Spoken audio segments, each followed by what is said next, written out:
Unfortunately क्या हुआ है, एप्पल का जो मैंने मैकबुक ऑर्डर किया है उन्होंने फाइल नहीं किया है and unfortunately I am not getting refund for that. As per the new update अभी आपको यहाँ पे रिफंड नहीं मिलने वाला है इस एयरपोर्ट पर। बहुत सारे नए कैटेगरीज भी ऐड किए गए हैं इसमें, उसके साथ साथ अमाउंट भी बहुत सारा चेंजेस किया गया है कि कितना मिनिमम कितना मैक्सिमम होगा। Since you are not a citizen of Thailand you don't have to pay the tax. Hey everyone, कैसे हैं आप लोग? Welcome back to my channel Nomadic Explorista। मेरा नाम सुहान है और आज की इस वीडियो में हम बात करने वाले हैं थाईलैंड के वैट रिफंड प्रोसेस के बारे में। बहुत कुछ चेंज हो चुका है एंड बहुत सारे इन्फॉर्मेशन अभी अपडेटेड है, वो सारा हम कवर करेंगे इस वीडियो में। उसके साथ साथ हम देखेंगे क्या है ये वैट रिफंड प्रोसेस, क्या क्या प्रोडक्ट इसमें इंक्लूडेड होते हैं एंड आप कैसे इसको थाईलैंड के किसी भी एयरपोर्ट से क्लेम कर सकते हो। ये सारा हम कवर करेंगे इस वीडियो में, तो चलिए वीडियो स्टार्ट करते हैं। चलिए पहले बात करते हैं कि क्या है ये VAT refund process. Many countries offer various scheme to attract more international tourist. Normally क्या होता है कि आप जाते हो कोई टूरिस्ट डेस्टिनेशन पे, वहाँ पर अगर आपको कोई स्मार्टफोन या कोई गैजेट सस्ता मिले या कुछ शॉपिंग करते हो वहाँ पर, तो आप एलिजिबल हो जाते हो एक small percentage of VAT refund के लिए। जैसे कि थाईलैंड, दुबई, वियतनाम, इंडोनेशिया में 7% रिफंड मिलता है। बहुत सारी कंट्रीज में ऑलमोस्ट 5 to 7% ही मिलता है। एक ही शॉप से 2000 बात का मिनिमम आपको शॉपिंग करना होगा, तभी आप जाके वैट रिफंड के लिए एलिजिबल होते हो। इंक्लूडिंग टैक्स 2000 का वैल्यू होना चाहिए बिल का। एग्जाम्पल के लिए मैंने अपना ड्रोन परचेस किया था बिग कैमरा स्टोर से, जो कि कोसामुई में था एंड मुझे अप्रोक्सीमेटली 37,000 बात का DJI Mini 4 Pro पड़ा था एंड उसका मुझे मिला था 2050 बात एज अ वैट रिफंड। तो ये उनका चार्ट है, इसके हिसाब से ये अपना रिफंड कैलकुलेट करते हैं। आपने क्या परचेस किया है, उसके अंदर क्या कैटेगरी में आपका प्रोडक्ट आता है एंड कितना आपको रिफंड मिलेगा। अभी कुछ कैटेगरीज और ऐड किए गए हैं इसमें, वो हम कवर करेंगे आगे। चलिए वीडियो में आगे बढ़ने से पहले लेटेस्ट नए जो अपडेट्स आए हैं 2024 के, वो सारे हम एक बार देख लेते हैं ताकि आपके पास अपडेटेड इन्फॉर्मेशन हो। जितना भी मैंने यूट्यूब में रिसर्च किया है वैट रिफंड प्रोसेस के वीडियोस पे, वहाँ पे मुझे कहीं पे भी 2024 की अपडेटेड इन्फॉर्मेशन नहीं मिला है। हम थोड़ा टाइम स्पेंड करके देख लेते हैं कि क्या अपडेट है नया एंड कितना हमारे शॉपिंग एक्सपीरियंस पर इफेक्ट होने वाला है इन अपडेट्स से। सिंपल सी लैंग्वेज में आपको मैं समझा देता हूँ।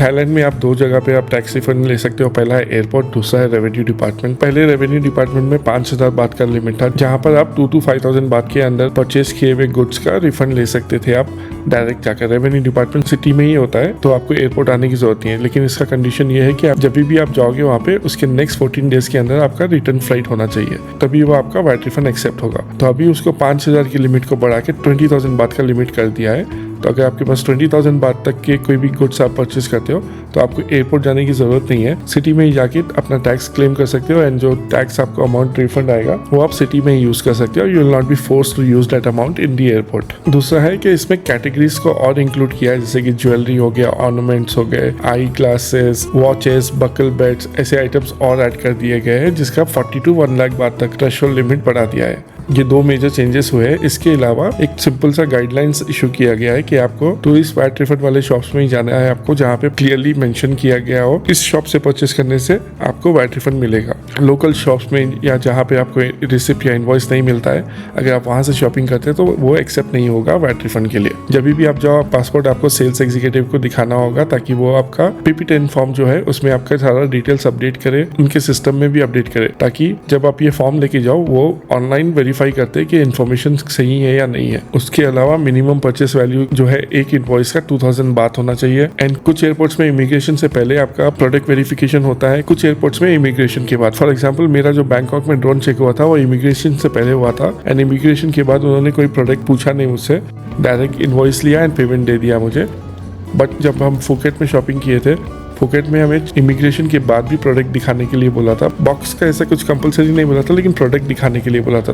तो सेफ्टी के लिए अपने सारे प्रोडक्ट साथ में कैरी करना ताकि आपको आपका रिफंड मिल जाए। तो ये सारे चेंजेस अभी आए हैं रिसेंटली। जब मैं जाऊंगा फिर से थाईलैंड, उस टाइम पे एक बार मैं खुद से एक्सपीरियंस करके आपको जो भी अपडेट आते हैं मैं आने वाले वीडियोस में बताते रहूंगा।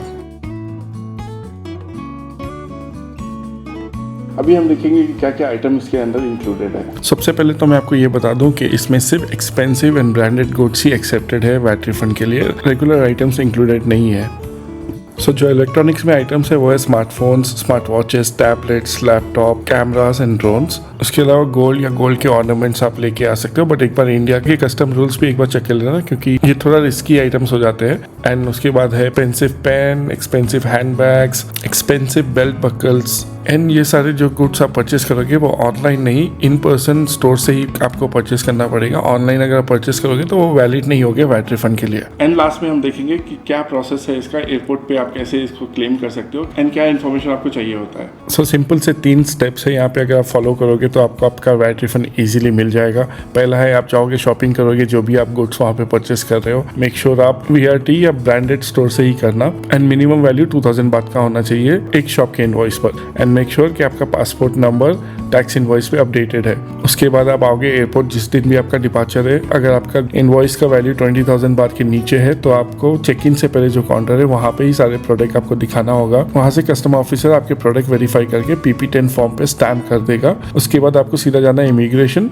एंड इमिग्रेशन के बाद वैट रिफंड काउंटर है, वहाँ पर आपको जाके आपका PP10 फॉर्म फिर से दिखाना है। वो वेरीफाई करेंगे आपका पासपोर्ट नंबर एंड जो स्टैम्प आपने करवाया है चेक इन से पहले। सारा ऑनलाइन ऑलरेडी अपडेटेड होता है, बट वो फिर से एक बार वेरीफाई करेंगे एंड उसके बाद आपको आपका रिफंड मिल जाएगा। आई वुड रिकमेंड कि प्रोडक्ट आप अपना कैरी करें अपने साथ। एक बार ये स्क्रीन को पॉज करके अच्छे से पढ़ लेना ताकि आपको सारा इन्फॉर्मेशन मिल जाए। एंड ये है बैंकॉक के एयरपोर्ट्स का मैप। यहाँ पे आपको इन्फॉर्मेशन मिलेगा कहाँ कहाँ पे आपको जाना है, कौन से काउंटर से आप पास होते जाओगे एंड वैट रिफंड आपको कहाँ मिलेगा। दोनों एयरपोर्ट जो है बैंकॉक के स्वर्णा भूमि एंड डॉन मुआंग का इन्फॉर्मेशन यहाँ पर है, इसको भी एक बार पॉज करके पढ़ लेना। तो ये था इन्फॉर्मेशन थाईलैंड का वैट रिफंड प्रोसेस के बारे में, आप कैसे आप उसको क्लेम कर सकते हो। ऑलमोस्ट सारी कंट्रीज का सिमिलर प्रोसेस होता है, थाईलैंड नहीं। अगर आप वियतनाम जाओगे, इंडोनेशिया जाओगे या दुबई जाओगे, सेम प्रोसेस ही है सारी कंट्रीज का, बट अभी के लिए मैंने थाईलैंड वाला आपको बताया है वीडियो में। तो होप आपको ये वीडियो पसंद आया होगा, मैंने सारा डिटेल कवर करने की कोशिश की है। अगर आपको कोई भी डाउट है वैट रिफंड प्रोसेस के बारे में, कमेंट सेक्शन में बताइएगा मुझे या इंस्टाग्राम में कॉन्टैक्ट कीजिएगा। इस वीडियो के लिए बस इतना ही, मैं आपको मिलता हूँ अगले वीडियो में। Bye for now.